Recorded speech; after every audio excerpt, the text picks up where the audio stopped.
Hey, Stu, you there?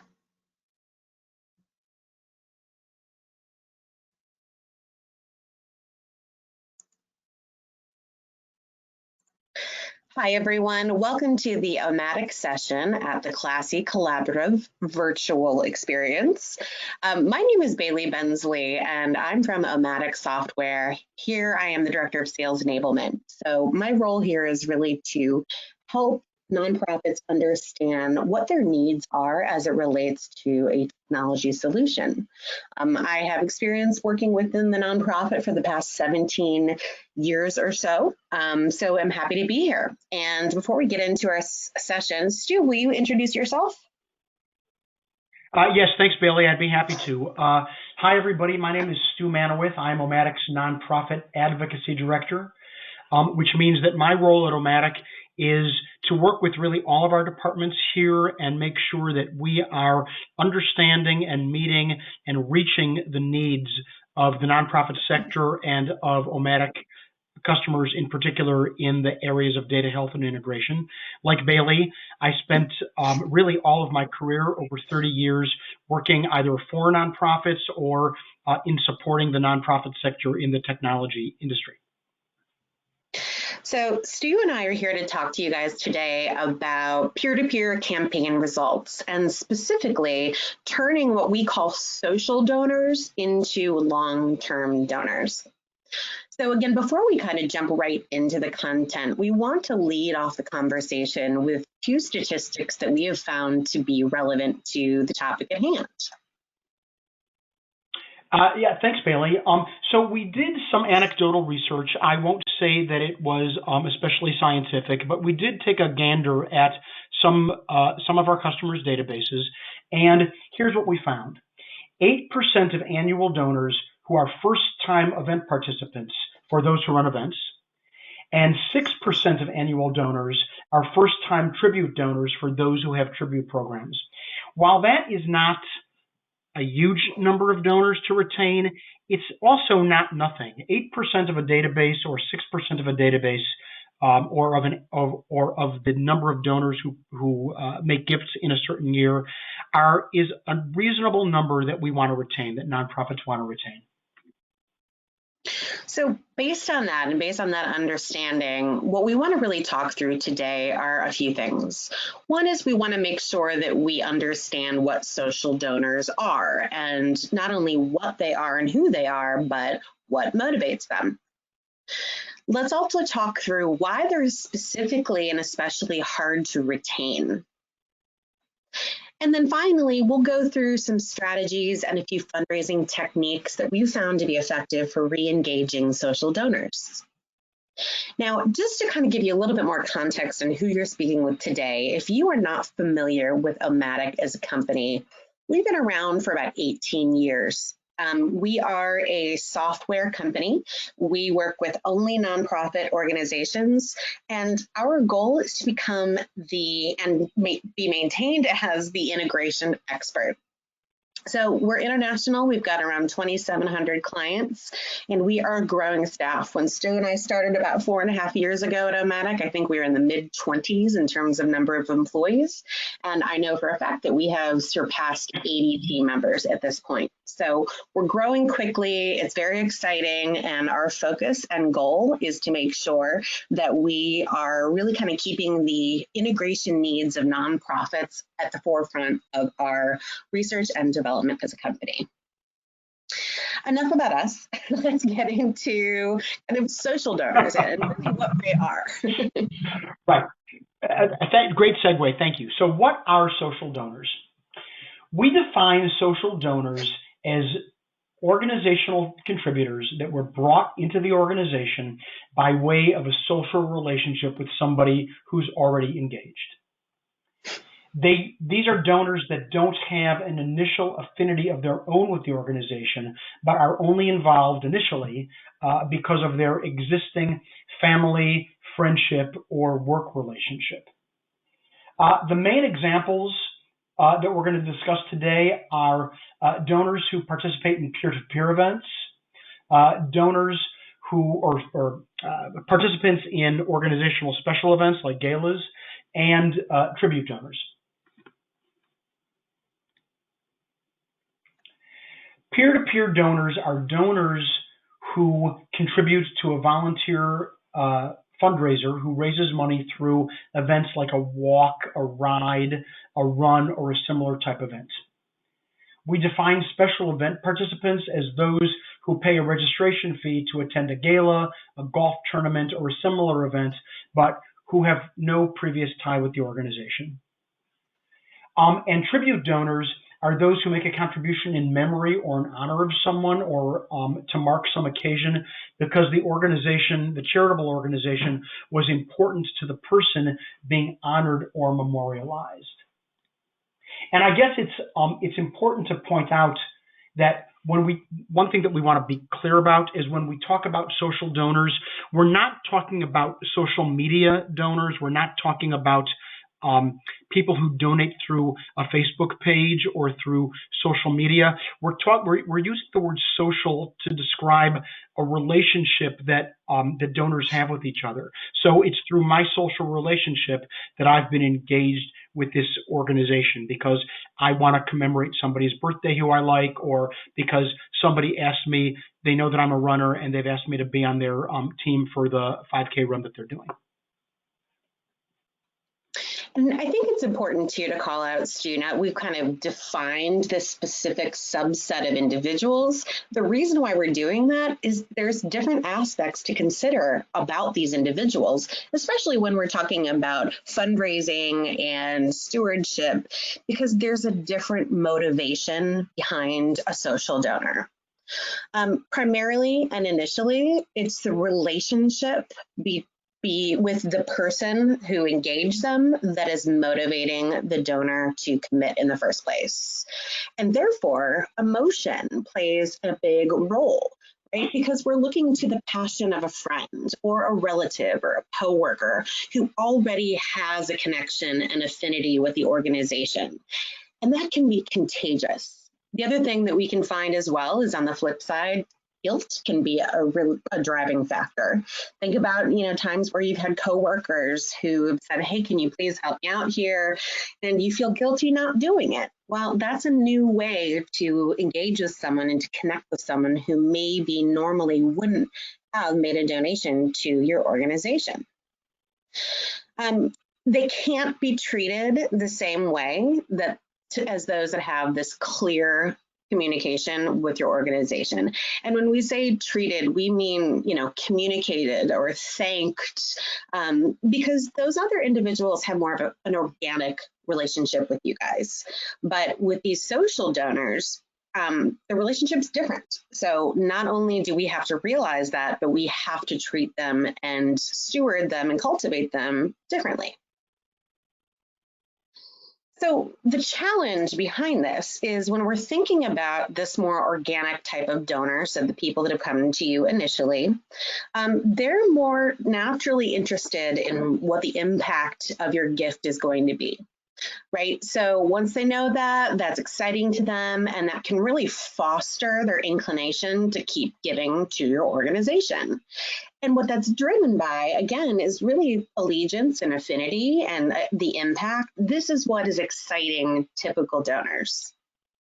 But social donors, they may be thanked by the social relationship that initially engaged them, but sometimes the organization itself is not thanking them. They're quick to lapse because they're usually treated with a low priority. We don't have a lot of intel on them. Again, it came to us from a source. So is this going to be at the top of my priority list? So a lot of times these guys see little to no stewardship, really kind of generic communication. And in fact, 25% of social donors never actually hear from the organization again after making their initial gift or registration. On the flip side of that, though, wherever there's a challenge, there is an opportunity. This really can be a huge gold mine for your organization, right? Because you've got their attention. Not only do you have their attention, but you have their data. You know why they engaged, right? It's because of that relationship. So with these areas, this is how we can leverage this information to create a different kind of, yet still strong relationship with these social donors. So how do we go about maintaining social donor engagement in the longer term and retain them the same way that we want to retain organic donors or donors who came to the organization because of their own affinity? So there are a few ways that we want to discuss. We need to change the approach, and there's three main components of changing that approach. One is active stewardship, and that's both gift stewardship and donor stewardship, and we'll talk a little bit about that in a moment. We also want to leverage the relationship that got them involved in the first place, really make that relationship work for us. And lastly, we want to leverage the method or the activity that worked initially to engage this donor and get them involved.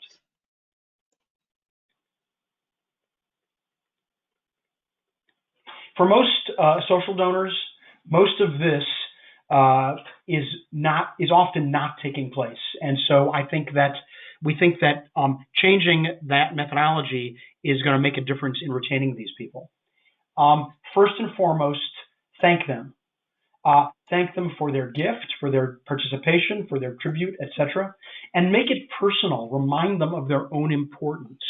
Do whatever you can do to personalize and to leverage whatever you know about these donors. Tell them about the impact that their gift made. Tell them about what their giving does for the organization and how you're using their money. Even if it's only $10 or $25, your messaging can talk about their gift and gifts like theirs, or their gift and their gift combined with others, etc. Find out if they had a positive experience. Get information from them and take an interest in them as supporters. Communication is a two-way street, and we should offer them the opportunity to convey what they're thinking back to us and give them a forum for that. And finally, follow up with non-solicitation communications. Keep in touch. Give them the opportunity to subscribe to a newsletter. Tell them about volunteer opportunities. Tell them again about how their money is being used. So follow up and keep in touch. And just generically or generally provide opportunities to communicate. We want to leverage the relationship. Use that relationship that got them involved in the first place. Leverage that initial relationship. Have that person who involved them, that social relationship person who connected them initially, have that person remain connected, first from a stewardship standpoint, and then from a re-engagement standpoint. That social relationship that got them involved in the first place is the best person or the best medium for keeping that donor re-engaged. If possible, leverage the timing. For tribute programs in particular, timing is everything. Birthdays, anniversaries, special occasions, even memorials can be leveraged so that donors have the opportunity each year to honor the occasion or memorialize someone important to a friend or to a loved one. Leverage the approach. Leverage the method or the activity that worked initially. 54% of social donors say they are likely to give again in the same way. And 89% of first-time social donors say they would be open to additional donation requests that came through their already involved friend, family member, or colleague.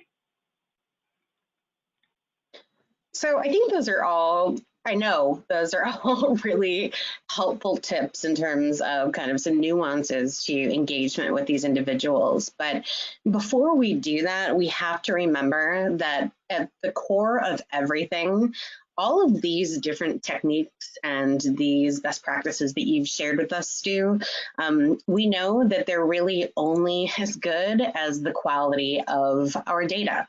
So we need to make sure that we have complete and timely data so we can actually use that and make our data work for us. So a few things on just the data that we have as we're thinking about utilization with engagement with some social donors. You need to think about things like, where does all this information live? Where is it maintained? There are so many different places where your organization can be tracking interactions with individuals, right? We've got peer-to-peer systems. There might be a separate special event system, a tribute spreadsheet. You can have online donations, offline donations, etc. There's a lot of different places where this information can live. So what we need to make sure that we're doing is we are focusing on centralizing this data. So again, what we're doing is we want to bring it all together so we have this complete 360-degree view of every aspect of these individuals. When we do that, you never know what you're going to find or how you can actually use that information to leverage a more deep and meaningful relationship. An analogy that we like to use about the importance of data centralization is the Stu and Bailey annual road trip. So if Stu and I decide that we're going road tripping and we're going to go from Miami to Seattle, if we each have a very good understanding of individual states and the different highways and byways that go throughout them, if you think about it, that information alone tells us nothing. It's only when we pull all that data together that it's meaningful, that we now have the shortest route from point A to point B because we can see the big picture. So think about it in those terms of how important it is to really combine this data to paint a full and accurate picture. So the data quality then is going to be very critical. So social donor data is often maintained in a separate point system that can be outside of the main system of record. So make sure that we are aware that inaccurate, incomplete, or outdated information that leads to efforts that are not only ineffective, but can be damaging. So make sure that these new interactions and engagements that are possibly being tracked in a separate database or peer-to-peer system are actually reconciled into the main system of record at the end of the day. Because if you maintain this database with current and standardized and complete data, again, that is what is going to allow your organization to drive this engagement strategy forward. And not only is this giving us the opportunity to really kind of leverage the power of data and what it can do for us, but think about how much more likely the development team is to use that information to create these personalized communications if they feel like they can trust it. So when all is said and done, we want to make sure that we are thinking about social donors in a different way, and we are using data to be able to help us communicate these different, to engage in different ways. So, Bailey, I think I'll get ready to wrap it up with these important takeaways.